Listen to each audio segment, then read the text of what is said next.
In 1942, Gallup asked Americans how many hours they slept each night. 84% answered 7 or more.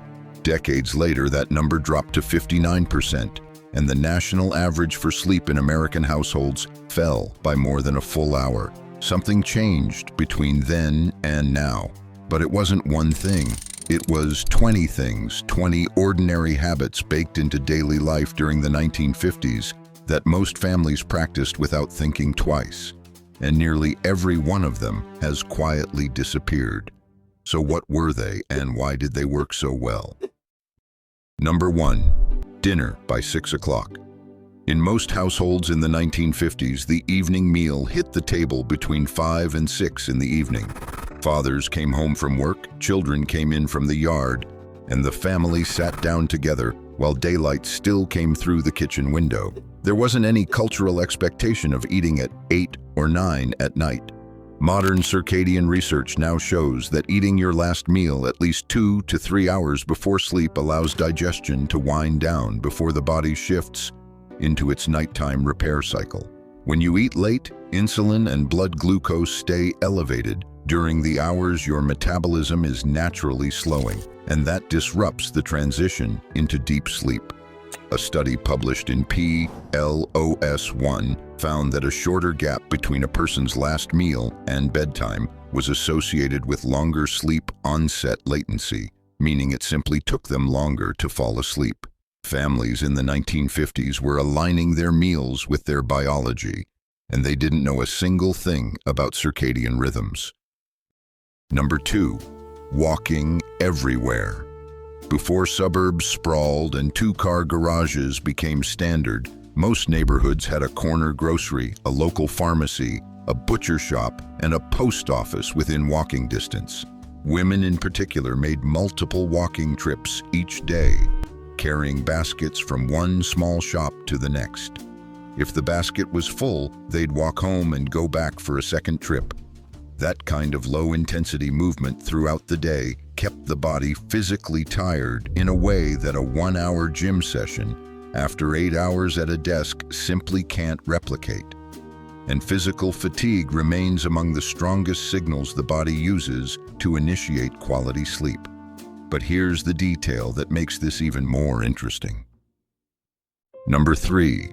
Morning sunlight before breakfast. Hanging laundry on the line, watering a garden, walking children to a nearby school. These weren't exercise routines. They were just the morning, but they exposed people to natural light within the first hour of waking, which is exactly what modern sleep researchers now recommend for resetting the circadian clock. Morning light suppresses residual melatonin and triggers a cortisol rise that sharpens alertness during the day and, paradoxically, makes it easier to drift off that night. Today, most people go from a dark bedroom to a car to a fluorescent office and don't see real sunlight until lunch, if they see it at all. In the 1950s, the morning sun was simply unavoidable. Number 4. One television and it's signed off. By the mid-1950s, roughly half of American households owned a television set, and most had only one. Television stations in the 1950s broadcast limited programming, and many signed off the air before midnight with a test pattern or a national anthem. There was simply nothing to watch past a certain hour. That built-in cutoff did something no modern streaming platform will ever do. It gave the brain an involuntary wind-down window before sleep. No autoplay, no next episode. Just a screen that went dark on its own. And because 1950s television sets were small and dim compared to today's high-definition displays, even the light they emitted was far less disruptive to melatonin production than what we're exposed to now. Number 5. Warm milk before bed. Grandmothers were not guessing. Milk contains tryptophan, an amino acid that the brain converts to serotonin and then to melatonin, the hormone that signals sleep. It also contains calcium, which helps the brain use tryptophan more efficiently. So was Grandma onto something real? Warming the milk added a layer of comfort and gentle internal temperature change that promoted relaxation. A 2005 study in the Nordic Journal of Psychiatry found that tryptophan-enriched milk improved sleep quality and reduced nighttime disturbances in middle-aged adults. The ritual was old, but the chemistry was sound. Number 6. Dedicated sleepwear. People changed into pajamas every single night. Not sweatpants from the gym, not the same clothes they had been wearing all day. Actual pajamas, often cotton, often pressed. Sleep researchers now recognize that changing into specific clothing designated only for sleep functions as a behavioral cue, one that signals the brain to begin winding down.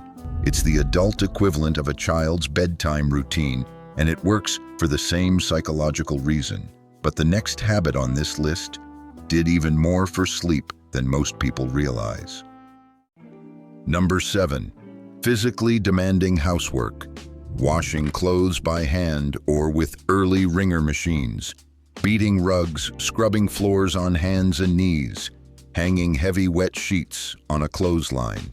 The physical labor of maintaining a 1950s household burned significant calories and kept the body in a state of moderate exertion throughout the day. This wasn't recreational exercise. It was survival maintenance. But the result was a body that arrived at bedtime genuinely tired, not mentally exhausted, but physically restless, which is the pattern most modern adults experience. And that distinction between physical tiredness and mental exhaustion might be the most overlooked factor in why so many people today can't get to sleep, despite feeling completely drained. Number 8. Cooler bedrooms. Homes. In the 1950s were smaller, averaging around 1,000 square feet, about 1,000 square feet less than the typical American home today. Central air conditioning was rare outside the Sun Belt, and many families slept with windows cracked open. The body's core temperature naturally drops 1 to 2 degrees as it prepares for sleep, and a cooler room supports that process. Modern sleep science recommends a bedroom temperature between 60 and 67 degrees Fahrenheit, a range that 1950s bedrooms hit more often by accident than most modern homes do on purpose. Number 9. The twin bed arrangement. This one surprises people, but twin beds for married couples weren't unusual in the 1940s and the 1950s. Furniture manufacturers marketed matching twin bed sets aggressively, and department stores designed entire bedroom suites around the assumption that couples would sleep on separate mattresses. Medical professionals of the era endorsed separate sleeping surfaces to reduce disturbances from a partner's movement, snoring, or different temperature preferences. Hilary Hines, a professor at Lancaster University, documented this trend in her book on the cultural history of twin beds, noting they were championed as the sign of a modern, forward-thinking couple. Does that sound extreme? Sleep specialists today actually acknowledge the logic. If your partner disrupts your sleep, sleeping separately can improve both people's rest dramatically. Brandon Peters, a sleep physician at Virginia Mason Medical Center, has argued that prioritizing quality sleep doesn't mean you love your partner less, and that it may make the relationship stronger. Number 10. Morning exercise with Jack LaLanne. In 1951, a former junk food addict named Jack LaLanne launched the first nationally broadcast exercise television show. It aired in the morning and targeted housewives, encouraging them to do simple stretches and strength movements using household items like dining room chairs and rubber cords. The show ran for over 3,000 episodes across 34 years. What LaLanne understood instinctively, and what research has since confirmed, is that moderate morning exercise improves sleep quality that night by regulating cortisol, boosting daytime alertness, and promoting deeper slow-wave sleep after sundown. But what you put into your body mattered just as much as how you moved it. Number 11. Limited caffeine past noon. Coffee in the 1950s was a morning beverage. A cup with breakfast, perhaps a second cup mid-morning, and that was often the end of it. The afternoon and evening coffee culture that developed in later decades, along with the rise of energy drinks and caffeinated sodas consumed well into the night, was simply not part of the routine. Caffeine has a half-life of 5 to 6 hours, meaning a cup at 3 in the afternoon still has half its stimulant effect at 9 at night. By keeping caffeine to the morning hours, 1950s adults were clearing it from their systems long before bedtime. How many people today can honestly say the same? Number 12. Reading before bed. Without smartphones, tablets, or laptops, the default evening activity after the television signed off was reading. A book, a magazine, the evening newspaper. These are all low-stimulation, non-backlit activities that allow the brain to transition naturally toward drowsiness. Have you ever noticed how your eyes feel heavy after 20 minutes with a physical book, but you can scroll a phone for 2 hours and still feel wired? That's not willpower, that's biology. Modern research consistently shows that blue light from electronic screens suppresses melatonin production and delays sleep onset, sometimes by as much as 90 minutes. A physical book does none of that. It's the quietest form of entertainment, and it was the last thing most adults in the 1950s did before turning off the bedside lamp. If you have been finding this helpful, consider subscribing. We explore forgotten health habits from the past every week. Number 13. Regular meal schedules. Breakfast at 7, lunch at noon, dinner at 5:30. The consistency was almost mechanical, and it was driven as much by work schedules and school bells as by conscious choice. But that regularity gave the body's internal clock a reliable set of anchor points. Circadian researchers call these Zeitgebers, or time givers, external cues that synchronize the body's biological rhythms. When meals happen at the same time every day, the digestive system, hormone cycles, and sleep-wake patterns all fall into a more predictable, efficient rhythm. Number 14.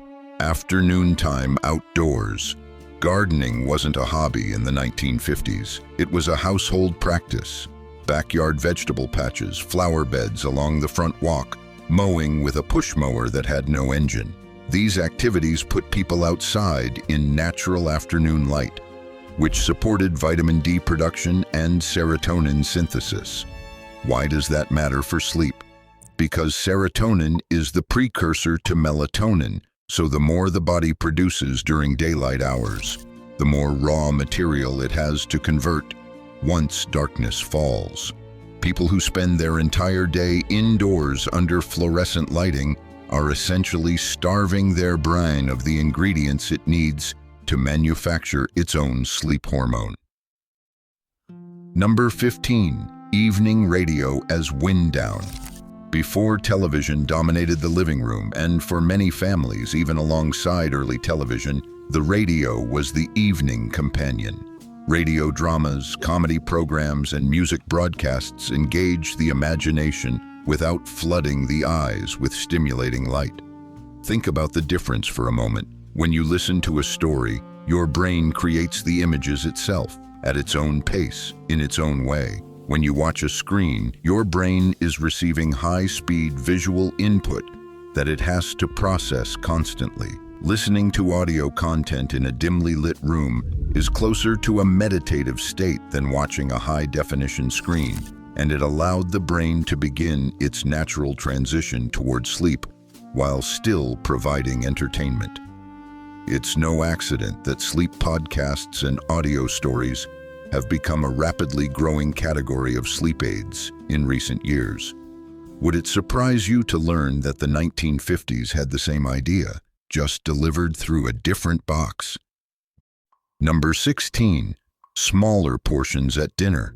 Portions in the 1950s were measurably smaller than what Americans eat today. Even dinner plates themselves were physically smaller in diameter. If you've ever held a vintage plate from that era next to a modern one, The difference is obvious. A lighter evening meal means less metabolic work during the hours when the body is trying to shift into rest mode. Studies on meal timing consistently show that large, calorie-dense dinners are associated with longer sleep onset latency, meaning it takes longer to fall asleep and reduced overall sleep quality. The 1950s dinner table wasn't about portion control as a diet strategy, it was just the way meals were sized. And it happened to be exactly right for sleep. But the next two habits are about something even harder to recreate today. Number 17, Sunday rest culture. Most businesses closed on Sundays. Many families attended church in the morning and then spent the afternoon doing very little, sitting on porches, visiting neighbors, napping. This built-in recovery day gave the body and mind a weekly reset that modern schedules rarely allow. Chronic sleep debt accumulates over a work week, and a genuine rest day, one without obligations, errands, or productivity pressure, allowed partial repayment of that debt. Number 18, neighborhood social rhythms.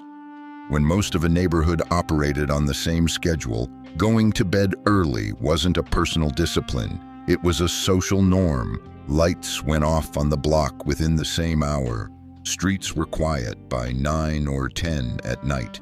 Can you imagine living somewhere today where every house on your street went dark by 10? That collective rhythm reinforced individual behavior. You didn't lie awake wondering what you were missing online because nothing was happening.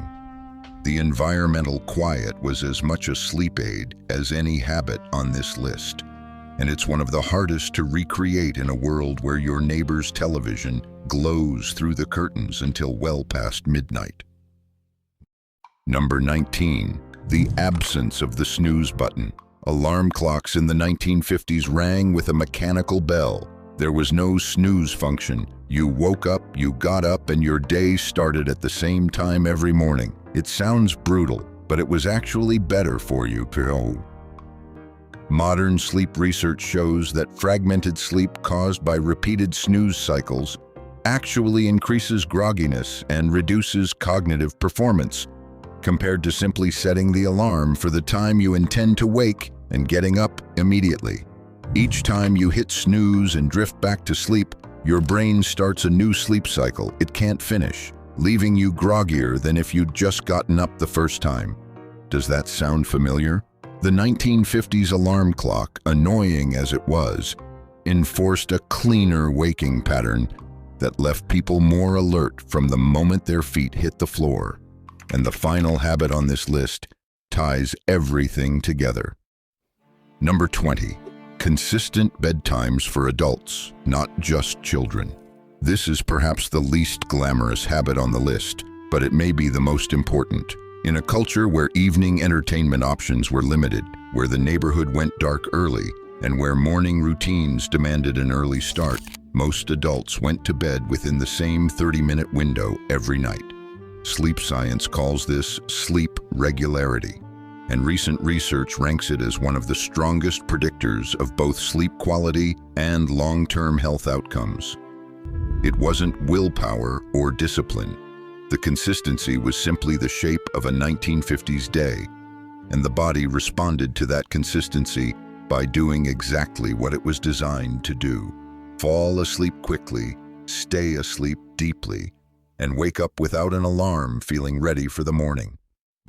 None of these 20 habits were radical. None of them required supplements, sleep trackers, weighted blankets, or expensive mattresses. They were just the texture of daily life in an era before constant connectivity, late-night entertainment, and processed convenience reshaped how Americans spend their evenings. The 1950s had plenty of its own problems, from limited medical knowledge to social inequalities that affected who had access to rest and who didn't. This isn't a call to romanticize the decade, but the sleep habits embedded in its daily rhythms were remarkably well calibrated, and the fact that modern research keeps validating them one by one suggests that the best sleep advice might not be new at all. It might just be forgotten. If any of these habits resonated with you, there is a related video on screen right now that goes deeper into forgotten health practices from this era.